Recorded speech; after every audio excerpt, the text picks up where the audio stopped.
Bonjour à tous et à toutes, ici Drexin, j'espère que vous allez bien. Bon retour sur le compte Drexin, le podcast où je parle des choses qui me plaisent dans la vie et pour lesquelles j'ai envie d'en parler.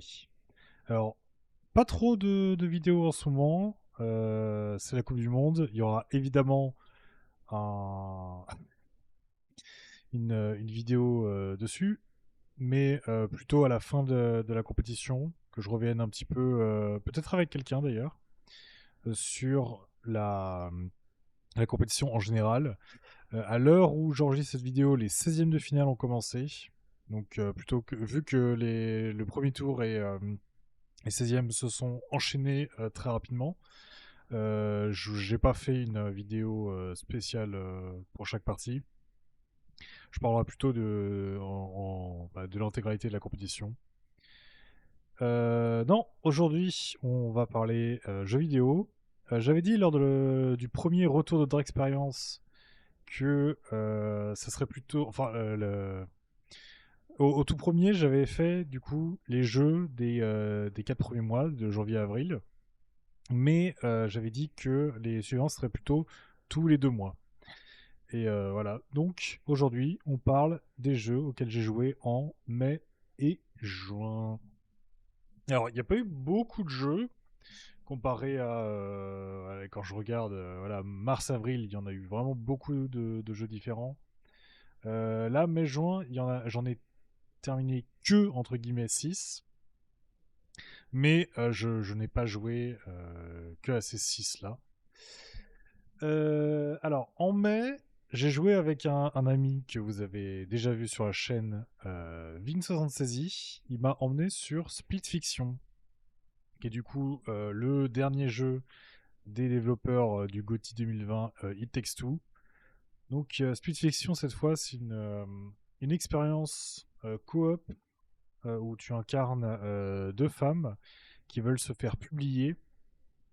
Elles sont écrivaines. Et en fait, il y a une machine bizarre qui fait que les idées sont extraites des écrivaines et réutilisées par l'éditeur. Et en fait, ça va pas du tout à l'une d'entre elles. Euh, je sais qu'il y en a une qui s'appelle Mio, mais l'autre, je me souviens plus. Tant pis. Euh, et en fait, elle va intégrer le rêve de l'autre écrivaine. Et à partir de là, tout va dérailler. En fait, elles vont partir dans les histoires. Enfin, elles vont vivre une partie des histoires qu'elles ont écrites durant leur vie. Donc, une beaucoup plus orientée science-fiction, ou enfin, cyberpunk, truc dans l'espace et tout. Et l'autre, beaucoup plus fantasy, dragon, magie, etc., etc. Donc, moi, étant un. Enfin, mon genre préféré, c'est la fantasy. Donc, j'ai choisi le. J'aime bien la science-fiction, mais je préfère largement euh, la fantasy. Et donc, on a joué à ça. C'était vraiment un jeu très très cool à vivre. Je pense que j'ai préféré Speed Fiction à It Takes Two, justement. J'avoue que le fait de vivre ces histoires, moi, ça m'a plus parlé que un couple qui est en train de divorcer avec un enfant, quoi. Mais oui, c'était un très bon jeu, une très belle expérience. Et j'étais ravi de la passer avec Vince.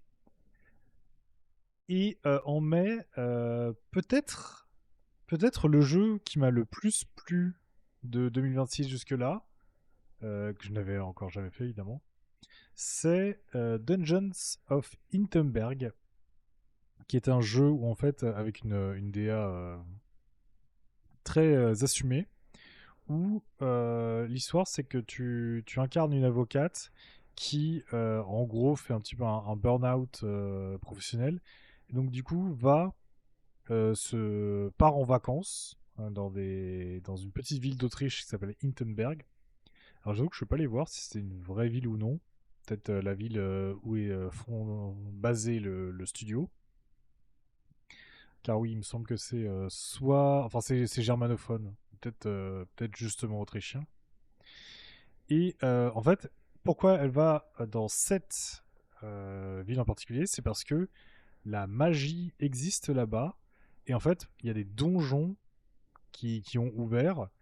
Et tu peux visiter les donjons en tant que touriste, te voir octroyer un petit peu de magie et t'amuser à dégommer des monstres et tout. C'est concrètement, moi, comme je l'ai compris, c'est t'as le côté exploration de donjons de Zelda, avec à l'intérieur, enfin, chaque zone a ses pouvoirs spécifiques. Il y a 4 sous-régions, on va dire, et dans chaque région, tu as un combo de 2 pouvoirs différents. Déjà, du coup, tu te lasses pas et en plus, tu as des restrictions parce que d'habitude, enfin, dans Zelda, une fois que tu as tous les objets, bah, par exemple, tu vas vouloir, je sais pas, dans Twilight Princess, vouloir te battre qu'avec le boulet parce que c'est très très efficace.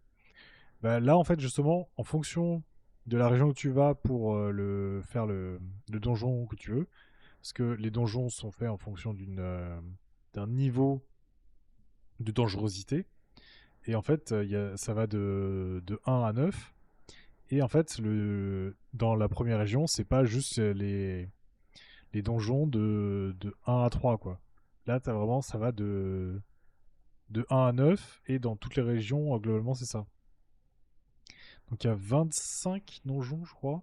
Plus d'une vingtaine de donjons.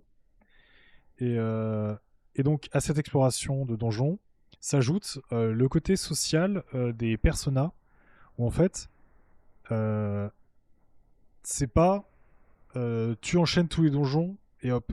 Non, en fait, tu te réveilles le matin, tu décides où tu vas aller l'après-midi, dans quelle région, et ensuite tu décides ce que tu veux faire parce que t'es pas obligé de faire le donjon ou un donjon. Tu peux refaire des donjons que tu as déjà fait. Tu peux décider de méditer pour augmenter tes statistiques, ou tu peux décider de faire un nouveau donjon.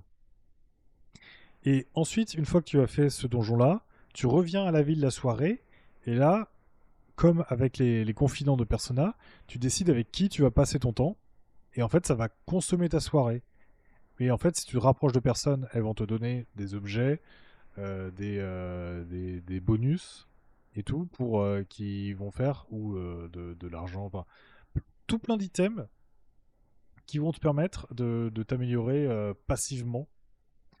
Et en fait, ça, j'ai trouvé vraiment le combo des deux, j'ai trouvé ça super intéressant.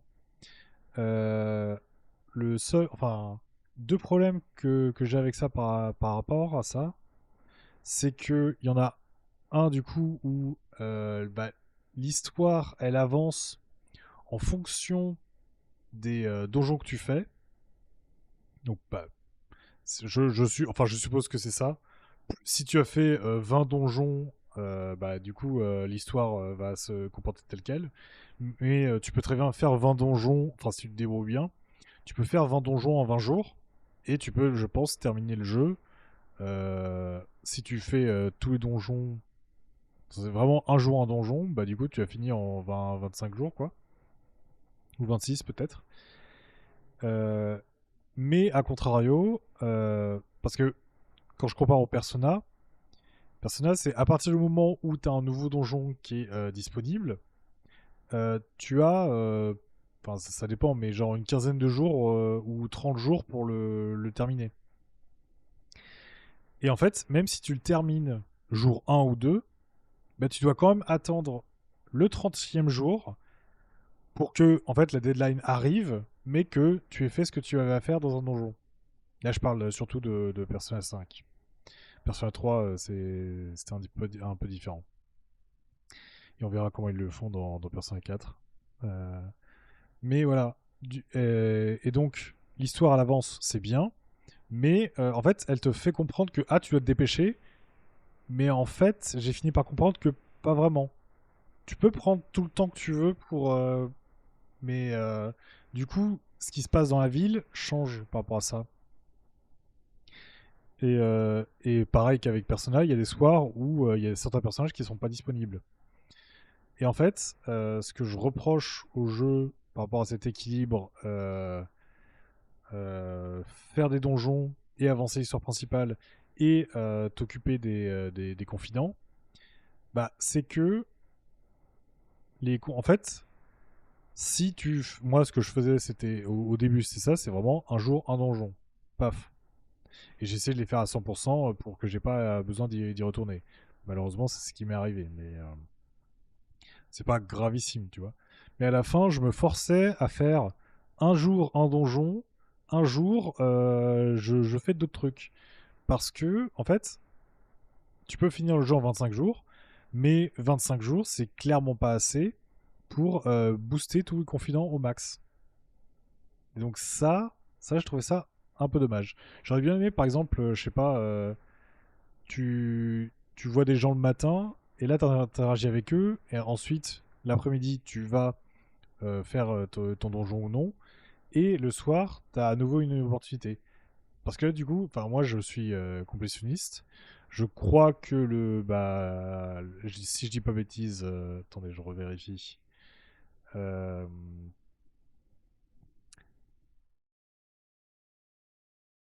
oui, c'est ça. J'ai tous les succès du jeu. Du coup, j'ai tout fait. Mais en fait, j'ai pas terminé à 100% tous les confidents. Pourtant, il n'y en a pas beaucoup. Il y en a 12, je crois. 12 ou 16. Mais malheureusement, tu peux terminer le jeu bien avant que tu ne sois avec tous les confidents au maximum. Ça, c'est un léger reproche. Mais franchement, en fait, la boucle en elle-même est vraiment super bien pensée. T'as des talismans qui permettent, t'as des améliorations du coup d'armes, d'équipements, et les talismans qui sont soit des passifs, soit qui permettent de changer un petit peu le gameplay. Et vraiment, l'équilibre, je l'ai trouvé super intéressant. Et il y a de très bonnes idées dans ce jeu, mais en l'ayant fait, en fait, c'est un très bon jeu qui me parle parce que c'est vraiment ce que j'aime, mais il n'y a pas eu ce côté ah, il m'a marqué, tu vois. C'est un très très bon jeu, selon mes goûts, mais c'est pas, il m'a pas marqué comme d'autres ont pu me marquer. Parce que il y en a, il y a des jeux que je préfère à Dungeons of Hinterberg, mais qui ne sont pas nécessairement meilleurs en termes de jeu. C'est juste que moi, ils m'ont touché. Et Dungeons of Hinterberg, il a manqué ce petit truc. Mais c'est un très bon jeu que je recommande si vous aimez Zelda et que la boucle des jours, la personnage ne vous rebute pas. Mais en mai, j'ai pas joué qu'à ces deux jeux-là. J'ai terminé que ces deux jeux, mais j'ai joué à un autre jeu que je n'ai pas terminé, euh, que je devais y faire une mention, c'est FF10. Il faut dire aussi que cette période-là, j'étais avec mon précédent PC qui était un petit peu en fin de vie. Donc j'ai eu une mauvaise expérience avec FF10. Je voyais pas les cinématiques, je voyais un gros écran vert à ce moment-là. Et au final, le jeu était quand même. Enfin, l'histoire m'a intéressé suffisamment pour que, après que j'ai décidé de finalement le lâcher, aller voir de quoi il retournait. Mais en termes de gameplay, j'ai trouvé ça, enfin, un peu vieillot. Et ça n'a pas. J'ai pas autant accroché que d'autres JRPG tour par tour. Et voilà, parce que en fait, avant de lancer le record, je me suis dit, attends, j'ai fini que deux jeux en mai, sachant que Dungeons of Hinterberg et Speed Fiction, c'était pas des jeux auxquels j'ai joué.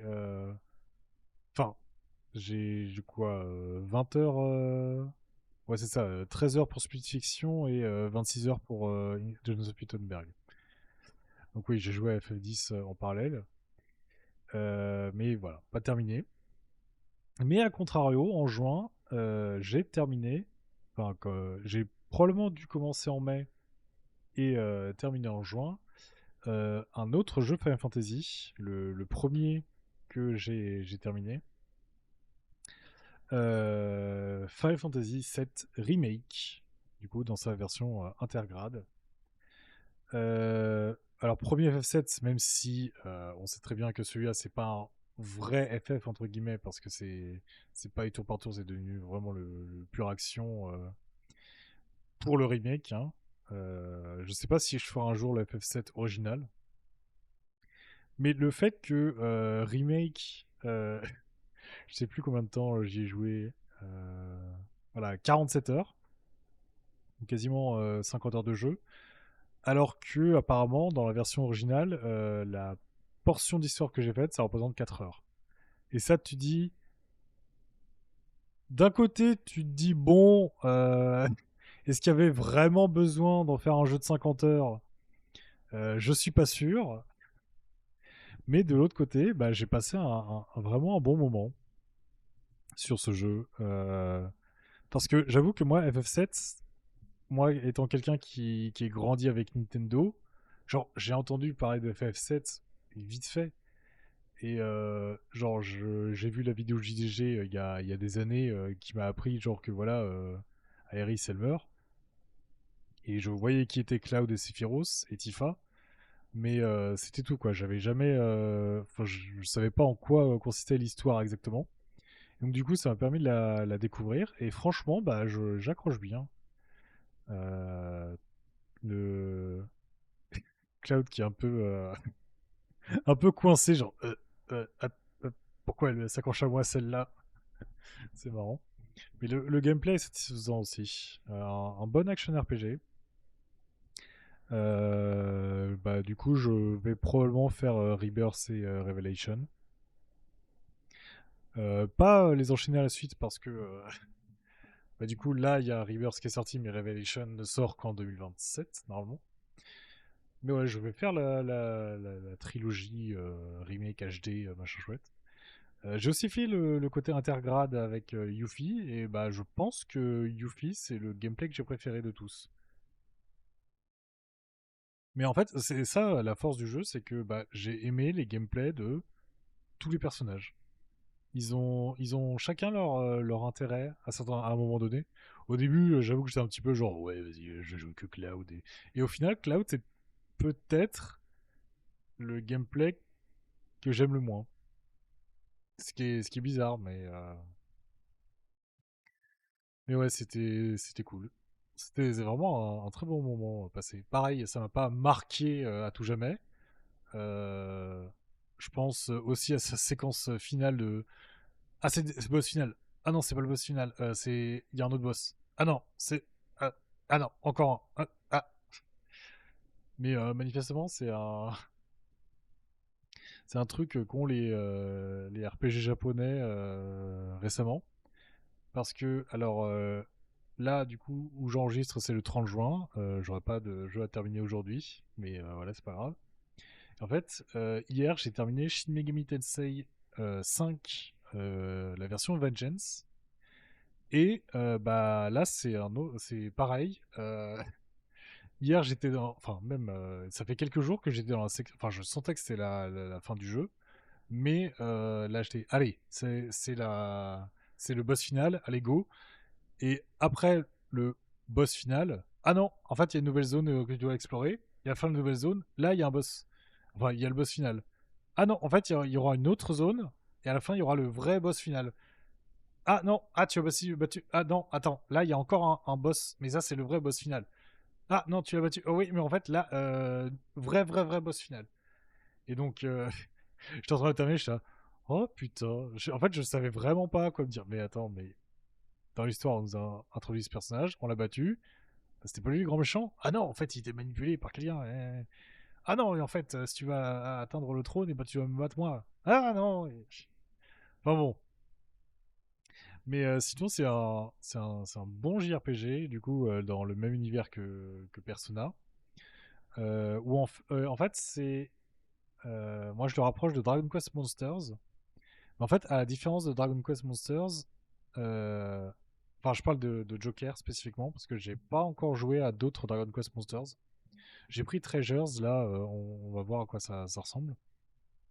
Mais Shin Megami Tensei, en fait, t'as un petit peu le, enfin c'est un dérivé de dans Persona 5 par exemple ou Persona 3, le personnage que tu incarnes, en fait, il possède différentes personas et tu peux décider de fusionner ces personas pour en créer de plus puissantes. Et là, en fait, c'est tu as ton propre personnage et il se bat à côté de, bah, du coup, pas Persona, mais de démons, de monstres, que tu fusionnes pour les rendre plus puissants. Et autant dans Persona, le fait que quand Joker, pour le 5, il est KO, il y a tout. Enfin, c'est considéré comme fin de jeu. Alors que, bah, enfin, je sais pas, t'as Makoto qui est morte. Bah, tu peux la ressusciter et la faire reprendre le combat. Autant là, si ton personnage principal il est décédé, mais que toute ton équipe, tout le reste de l'équipe, elle est full life, bah vu que c'est avec toi qu'ils ont passé un contrat, bah du coup le fait si toi t'es KO, que tout le monde se barre et que ça soit la fin du jeu, là je le comprends. Mais dans les jeux Persona, bah voilà, enfin ça m'a toujours dérangé que dans les JRPG, s'il y a le chef du groupe, le personnage que tu incarnes qui meurt, bah c'est la fin de genre ah bah, les autres ils ont subitement ils ne savent plus quoi faire, ils savent pas ressusciter les autres avec des objets et tout. Enfin c'est bien bizarre. Euh, mais sinon globalement c'est j'ai passé un bon moment. J'adore en fait les jeux de monstres où en fait tu fusionnes des monstres pour en donner des plus puissants. Et en plus, du coup, tu hérites de des pouvoirs des monstres que tu fusionnes entre eux. T'as toujours ce côté ah ouais, mais du coup, si je sacrifie lui, c'est chiant parce que je l'aime bien. Et mais alors évidemment, il y a énormément de monstres à fusionner. Donc au bout d'un moment, j'ai commencé à me dire bon bah tant pis, je fais avec ceux-là et juste ils vont pex quoi. Mais je préfère, en conclusion, je préfère largement quand même la formule Persona à la formule Shin Megami Tensei. Alors, je suppose que la Shin Megami Tensei 5 est quand même représentatif de l'expérience Shin Megami Tensei. Euh, mais en termes d'histoire, bon, c'était beaucoup moins impliqué, beaucoup moins intéressant que Persona en comparaison. Donc ouais, je comprends pourquoi Persona maintenant Persona a dépassé Shin Megami Tensei, je pense. La formule en tout cas Persona me plaît bien plus que la Shin Megami Tensei, même si le côté exploration un peu Metroidvania des zones, c'était vraiment bien. J'ai bien aimé cet aspect-là du jeu. Mais sinon, c'était quand même énormément de bah tu te déplaces, t'essaies d'arriver au bout de la zone, t'affrontes des monstres et tout et tout. La fusion, patati patata. J'ai bien aimé quand même, mais sur la fin, voilà, le dernier quart, t'as vraiment l'impression que c'est un peu. Tu cours un peu, boss, cours, boss. Un peu la définition du boss rush du coup. On parle de boss rush. Plus tôt dans le mois, j'ai joué à Another Crab's Treasure, qui est un Metroidvania. Non, pas vraiment un Metroidvania, mais il y a des aspects Metroidvania, mais plus un Souls-like où en fait tu incarnes un Bernard l'ermite qui se fait voler sa coquille. En fait, élément de gameplay super intéressant. En fait, dans les Souls, bah, juste tu fonces, t'avances, tu bats les boss et à la fin il n'y a plus de boss, t'as gagné. Là, bah, déjà il y a une histoire pas juste sauve le monde, mais je veux récupérer ma coquille maison. Et en fait, pour ça, tu dois utiliser des éléments du décor parce que du coup, tu utilises un Bernard l'ermite, et donc il te faut une maison. Et en fait, tu vas récupérer des canettes de soda, des coquillages, des balles de tennis ouvertes, parce que tu es un Bernard l'ermite et tu te bats sous l'océan. Et en fait, tous les déchets que nous, les humains, faisons, et ben là, ils arrivent sous l'eau. Et en fait, les déchets sont le trésor des habitants sous-marins. Donc non seulement du coup l'histoire elle fait sens, bon même si voilà les Bernard Limite ils se battent avec des fourchettes, ça qui a un peu moins de sens. Non, l'histoire et le gameplay à base de ah ben chaque coquille en fait elle a une capacité qui lui est appliquée. Donc en fait tu peux décider ah mais telle coquille elle me permet de faire telle capacité, elle est plus mais celle-là tu vois elle est plus résistante que celle-là. Oui mais celle-là elle est plus lourde, du coup les esquives elles sont plus lentes. Et en fait c'est tous les éléments des Metroid non des Souls-like qui sont intégrés parce que du coup c'est un Souls-like, mais à part l'endurance, en fait l'endurance elle est remplacée par ce système de carapace que je trouvais vraiment très intelligent et assez bien utilisé. Euh, et en fait ça a rendu l'exploration et le jeu, l'expérience de jeu beaucoup plus intéressante de mon point de vue qu'un Souls-like. J'avais fait Dark Souls 1 par exemple. C'est vraiment.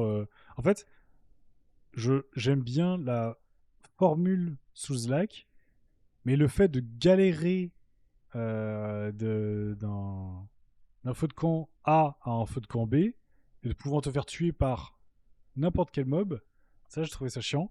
Et ça c'est toujours présent dans Another Crab's Treasure, mais tu as quand même beaucoup plus de mobilité et de moyens d'esquiver les combats que Dark Souls. C'est vraiment des petits recoins et t'as les fameux t'entres dans une pièce et t'as 18 ennemis et ça se referme derrière toi et là t'es ah.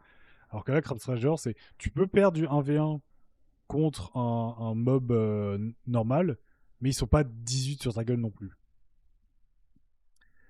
Donc ouais, un jeu très intéressant. J'ai bien aimé, même si il y a je trouve qu'il y a des boss, alors boss optionnels ok, mais qui sont, des fois, il y a des endroits de la map que tu aimerais bien débloquer, mais que c'est archi pas clair de comment y arriver. La carte, eh bien, en fait, elle te donne suffisamment d'indices pour dire ah tu peux passer par là, mais des fois c'est vraiment en termes de plateforme, tu dois faire un truc hyper précis ou enfin enfin le level design c'est pas ah bah je peux passer par là. Des fois c'est oh putain je savais pas du tout qu'on pouvait passer par là. Et typiquement j'ai fini le jeu avant de découvrir le boss qui permettait ensuite d'améliorer tes capacités ultime umami. Et ça m'aurait clairement servi pour tout le jeu. Mais non, c'était caché, très bien caché dans un coin. Là, vraiment, j'étais assez surpris de ça. Mais le jeu était assez cool. Dur, par contre. Pareil pour Shin Megami Tensei 5. Hein, le nombre de fois où je me suis fait wipe, ou enfin que ce soit genre des membres de mon équipe ou mon personnage principal. Mais la vache, hein, j'ai perdu des heures de jeu parce que j'avais pas sauvegardé. Des fois, avant d'affronter un mob normal, juste je lui parle pour essayer de le recruter. Il se vénère et derrière ça me wipe. Enfin, c'est impressionnant à quel point Shin Megami Tensei est dur et euh, non. Enfin oui, il était dur, mais à quel point il était punitif sur certains aspects. Dans The Crab Treasure aussi, mais chez Mickey Tensei, pour un jeu au tour par tour où t'es là, genre vas-y, je fais tout bien, je fais une erreur, et puis derrière, ça m'est arrivé dans dans l'enchaînement de boss finaux une fois. J'étais très bien. Il y a un moment, j'ai oublié de remettre des buffs de défense, et hop. Il y a mon personnage principal, il s'est pris un crit, hop, one shot. Donc bon. Et je vais terminer cette liste de joints avec un dernier jeu qui s'appelle Bird Blade, qui est un jeu de plateforme où en fait tu te bats avec. Enfin, tu as sauvé quelqu'un qui t'a donné des pouvoirs magiques. Et en fait, ton arme principale, c'est ta barbe.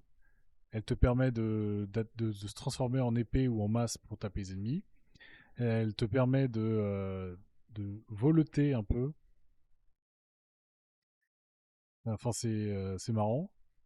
Et en fait, contrairement aux jeux de plateforme, là, tu as une boutique pour débloquer vraiment des power-ups définitifs. Genre augmenter ta puissance d'attaque, augmenter tes points de vie. Chose que j'ai trouvé assez surprenante. Bon, c'est un petit jeu, hein, il m'a duré moins de 10 heures. Qui est pas trop connu manifestement. Mais voilà, j'avais eu de bons retours sur le jeu et bah du coup j'ai passé un bon moment. Un bon moment. Et donc là, en juillet, enfin bon, euh, à l'heure où je tourne la vidéo, nous ne sommes pas en juillet, mais au moment où la vidéo va sortir, on sera en juillet. Toujours la Coupe du Monde évidemment. Et là, mon prochain jeu, c'est Ratchet Clank Rift Apart. Donc, mon premier jeu Ratchet Clank, en même temps, ça doit être le seul qui est disponible sur PC, légalement, je veux dire, et nativement. Donc, ouais, je continue ma lancée de découvrir des sagas auxquelles je n'avais jamais joué. Genre, bon, Nier Automata, j'y avais déjà joué, mais du coup, Final Fantasy, euh, Shin Megami Tensei. Là, j'ai fait Ratchet et Clank. Il y en a d'autres qui sont prévus dans l'année. Là, mon programme, il est. En fait, je sais juste trois choses. C'est que globalement, je fais Ratchet et Clank là, début juillet. Ensuite, une fois qu'il sera terminé, j'enchaîne avec Métaphore et Fantasio pour enchaîner un petit peu les jeux Atlus. Et que quand il va sortir, je ferai, bon, en fonction du jeu auquel je serai en train de jouer, une fois que ce jeu-là il sera terminé, je jouerai bien évidemment à Fire Emblem Fortune's Weave. Et ça risque de me prendre un bon moment de la fin d'année. Je sais pas à quel point. Vu qu'il y a l'air d'y avoir au moins 4 routes différentes. Je pense notamment à Three House où chaque route, ça me prenait quasiment 50 heures. Ça me surprendrait pas que ça soit le cas pour Fire Emblem, Fortune's Weave. Donc voilà, moi, je suis absolument pas dans le wagon GTA pour cette fin d'année. Je suis dans le wagon Fortune's Weave. Euh, voilà. Donc globalement, vu qu'on sait à peu près tout ce qui va sortir en 2026, moi je pense uniquement qu'en jeu Day One, il y aura juste Fortune's Weave. Et voilà. On se retrouve probablement août pour voir ce que j'ai fait en juillet-août. C'est possible notamment que si je passe mon temps à faire Fortune's Weave et que du Fortune's Weave, bah je passe pas spécialement de retour d'expérience, ou alors ce sera juste sur le jeu une fois que j'aurai fait toutes les routes. Et voilà. On se retrouve probablement sur le coin de Drexin pour la vidéo sur la Coupe du Monde 2026. En attendant, prenez soin de vous, merci de m'avoir écouté, et à bientôt sur les internets. C'est Drexin, merci à tous.